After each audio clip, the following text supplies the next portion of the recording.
Hello दोस्तों, नमस्कार। कैसे हैं आप लोग। मैं विष्णु कुमार आप सभी का अपने यूट्यूब चैनल के इस वीडियो पर हार्दिक स्वागत करता हूं। दोस्तों, आज के इस वीडियो क्लासेज में हम लोग समानांतर श्रेणी से संबंधित एक प्रश्न का हल करने वाले हैं, जो कि दोस्तों आप लोगों के लिए बहुत ही इंपॉर्टेंट है। दोस्तों, अगर आप लोग इस क्वेश्चन को हल कर लेते हैं तो दोस्तों समानांतर श्रेणी से संबंधित अगर इस क्वेश्चन के आधार पर और दूसरा कोई क्वेश्चन दोस्तों आपके सामने अगर दिया भी जाए तो दोस्तों आप लोग बिना कोई सस्पेंस किए, बिना कोई दोस्तों आप लोग प्रॉब्लम किए उस क्वेश्चन का सोल्यूशन बिल्कुल अच्छे तरीके से कर सकते हैं। तो आइए दोस्तों, मैं आप लोग को इस क्वेश्चन का जो सोल्यूशन है मैं करके आप लोग को बताता हूं। तो दोस्तों, इसका सोल्यूशन करने से पहले मैं आप लोग को बता देता हूं कि इस क्वेश्चन का जो आशय है वास्तव में आखिर है क्या। तो अब दोस्तों आपका दोस्तों ये जो क्वेश्चन का जो दोस्तों इसका सोल्यूशन है आप लोग को बहुत अच्छी तरीके से समझ में आएगी। तो सबसे पहले दोस्तों आप लोग समझिएगा, यहाँ पर दोस्तों इस क्वेश्चन में बोला जा रहा है 3 संख्याएं एपी में है। तो दोस्तों आप लोग एपी तो जानते ही हैं कि एपी किसे कहा जाता है, यानी दोस्तों एपी में आने वाली समस्त कुल जितने भी संख्या है उन सभी को दोस्तों हम लोग बोलते हैं पद। और कुल जितने भी दोस्तों आपके पद वाले जो संख्याएं होते हैं उनमें अगर कोई भी दोस्तों अगर आप 2 क्रमागत अगर पद ले लें तो उनके बीच का अंतर जो होता है दोस्तों वो समान होता है, यानी अलग अलग नहीं होता है। इसीलिए दोस्तों हम लोग उस क्रमागत वाले संख्याओं की जो सूची है उसको हम लोग एपी के रूप में जानते हैं। और यहाँ पर 3 संख्याएं जो है वो एपी में है, यानी कहने का मतलब इन तीनों संख्याओं में अगर कोई भी अगर 2 क्रमागत अगर संख्या ले लें तो उनके बीच का जो अंतर होगा वो दोस्तों आपको समान प्राप्त होगा, तथा उनका योग 24 है, यानी तीनों संख्याओं का जो योग है वो है दोस्तों 24। ठीक है, उनके वर्गों का योग 200 है। तो वे संख्याएं ज्ञात कीजिए। दोस्तों यहाँ पर बताया जा रहा है कि उनका जो वर्ग है अगर उनका वर्ग करके अगर सबको जोड़ा जाए तो उनका जो योग है हमें 200 प्राप्त हो जाएगा।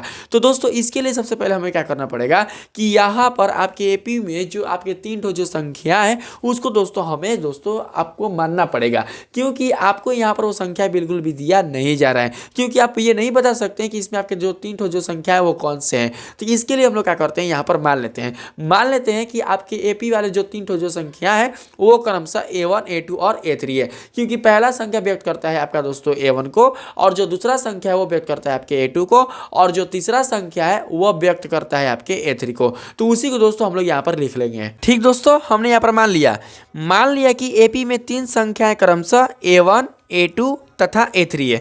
अब दोस्तों यहाँ पर हम लोग चलेंगे प्रश्नानुसार। तो दोस्तों देखिए, प्रश्नानुसार में आपका जो प्रश्न क्या बोला है कि इनका जो योग है वो 24 है। ठीक है, तो सबसे पहले क्या करते हैं, हम सब जितने भी दोस्तों आपको जो 3 जो आपका पद है इन सबको दोस्तों हम लोग ऐड कर देंगे। तो यहाँ पर हो जाएगा, जब ऐड करेंगे तो A1 प्लस A2 और प्लस A3। ठीक है दोस्तों, इनका जो योग है वो कितना दिया हुआ है, तो दोस्तों 24 दिया हुआ है। तो यहाँ पर हम लोग क्या करेंगे, 24 लिख लेंगे। अब दोस्तों यहाँ पर देखिएगा, A1 को हम लोग क्या कर सकते हैं, सिंपली रूप से लिख सकते हैं दोस्तों A, उसके बाद प्लस A2 को दोस्तों हम लोग क्या लिख सकते हैं, सिंपली रूप से A प्लस डी। क्योंकि जब दोस्तों आप लोगों ने एपी के व्यापक रूप को पढ़ा होगा तो दोस्तों उसमें आप लोग समझ सकते हैं कि आपका जो पहला पद है वो केवल एक रूप में रहता है, यानी प्रथम पद के रूप में रहता है, और जो दूसरा पद है वो दोस्तों सर्वांतर जोड़ने पर प्राप्त होता है, और जो तीसरा पद है दोस्तों वो भी आपके सर्वांतर जोड़ने पर ही प्राप्त होता है। तो इसका जो निरूपण होगा तीसरा पद का वो होगा इस रूप में, यानी A प्लस 2D के रूप में। तो इसको दोस्तों हमने क्या किया, तोड़ दिया। इक्वल टू कितना कर देंगे यहाँ पर, तो वो हो जाएगा दोस्तों आपका यहाँ पर 24। ठीक है, जो भी आपके ए हैं सबको जोड़ दीजिए। तो एक यानी को आपका यहाँ पर ए हुआ तो 3 गो, तो यहाँ पर दोस्तों हम लोग लेंगे 3 है। यहाँ पर डी कितने हैं, 2D और ए गो डी कितना होगा, तो आपका 3D होगा। तो यहाँ पर हो जाएगा दोस्तों आपका 3D और बराबर में हो जाएगा आपका 24। ठीक है, अब हम क्या करेंगे कि दोनों में से हम लोग क्या करेंगे दोस्तों 3 कॉमन निकाल लेंगे। तो जब 3 कॉमन निकाल लेंगे तो हमारे पास बच जाएगा A प्लस डी, अब बराबर में हो जाएगा दोस्तों आपका 24। और 24 को क्या करेंगे, 3 से कटा देंगे।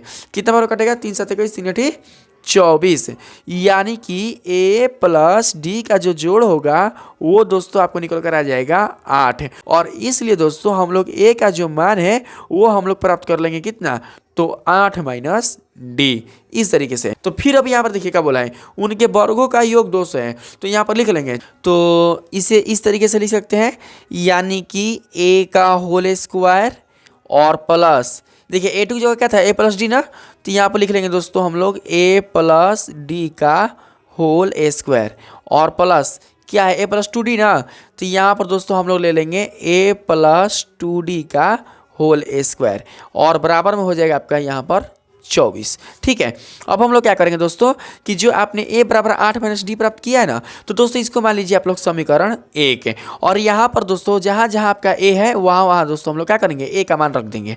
तो यहाँ पर दोस्तों हम लोग क्या करेंगे a का मान रखेंगे, तो a का जब मान रखेंगे तो यहाँ पर हो जाएगा 8 माइनस डी का होल स्क्वायर।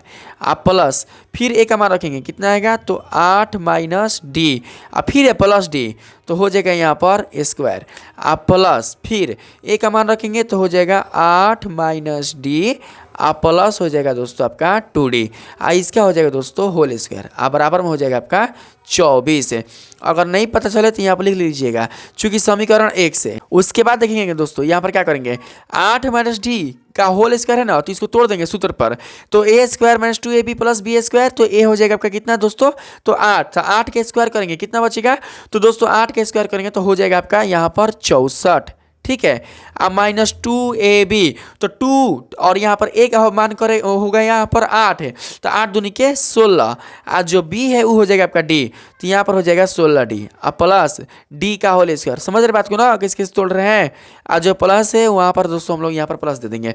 अब यहाँ पर देखिए माइनस डी और प्लस डी ये दोनों आपके कट जाएंगे। ठीक है, क्या बचेगा दोस्तों केवल 8, तो यहाँ पर लिख देंगे हम लोग 64, और टी कितना होता है तो 64 प्लस, अब देखिए यहाँ पर दोस्तों माइनस डी प्लस 2d, तो 2d में से अगर हम लोग एक डी घटा दें तो हमारे पास क्या बचेगा दोस्तों, तो केवल बचेगा 8 प्लस डी, क्या बचेगा 8 प्लस डी। तो हम लोग क्या करेंगे यहाँ पर लिख लेंगे 8, देखिए यहाँ पर 8 माइनस डी था ना और यहाँ पर 8 प्लस डी है, तो दोस्तों यही वाला मान लिख देंगे 64 minus 16d plus D square, केवल प्लस चिन्ह लगाकर। ठीक है, ए स्क्वायर यानी कि 88 64 है, आप प्लस 2ab, तो 2 ए हो गया 8, 8 दूनी के 16, अभी हो जाएगा तो दोस्तों कौन था आपका डी, तो हम लोग ले लेंगे यहाँ पर 16d, और साथ ही में आपका हो जाएगा प्लस डी स्क्वायर, और बराबर में दोस्तों कितना हो जाएगा, देखिए हम यहाँ पर गलत लिख रहे हैं, ये सबके जगह पर क्या होगा 200 होगा, याद रखिएगा इधर भी क्या होगा 200, मिस्टेक से दोस्तों गलत लिखा गया है क्योंकि इनके वर्गों का जो योग है देखिए यहाँ पर कितना दिया हुआ है 200,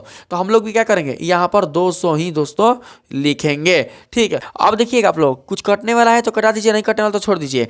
देखिएगा यहाँ पर माइनस 16d है और यहाँ पर प्लस 16d है, तो इसको दोस्तों हम लोग कटा देंगे, यानी घट कर क्या हो जाएगा 0 हो जाएगा। ठीक है, और यहाँ पर देखिए दोस्तों यहाँ पर डी स्क्वायर है और यहाँ पर डी स्क्वायर है, तो हो जाएगा आपका यहाँ पर 2d का होल स्क्वायर, आप प्लस 64 कितना है दोस्तों तो 1 2 3 3 तो है, तो 36 18 180 या 4 12, तो हो जाएगा दोस्तों 192, तो यहाँ पर ले लेंगे हम लोग 192, इक्वल टू कितना हो जाएगा आपके पास तो दोस्तों 200। ठीक है, अब देखिए 2d का होल स्क्वायर और बराबर में हो जाएगा आपका 200 माइनस 192, और दोस्तों हम लोग क्या करेंगे यहाँ पर 200 में से 192 को जब हम घटाएंगे तो हमारे पास मान निकल कर आ जाएगा 8, तो यहाँ पर दोस्तों जो 2d स्क्वायर का जो मान है वो निकल कर आ जाएगा यहाँ पर आपका 8, तो 8 को क्या करेंगे 2 से हम लोग कटा देंगे, तो कितना बार में कटेगा दोस्तों तो 4 बार में, तो इस प्रकार से आपको डी स्क्वायर बराबर मिल जाएगा कितना तो दोस्तों आपको 4।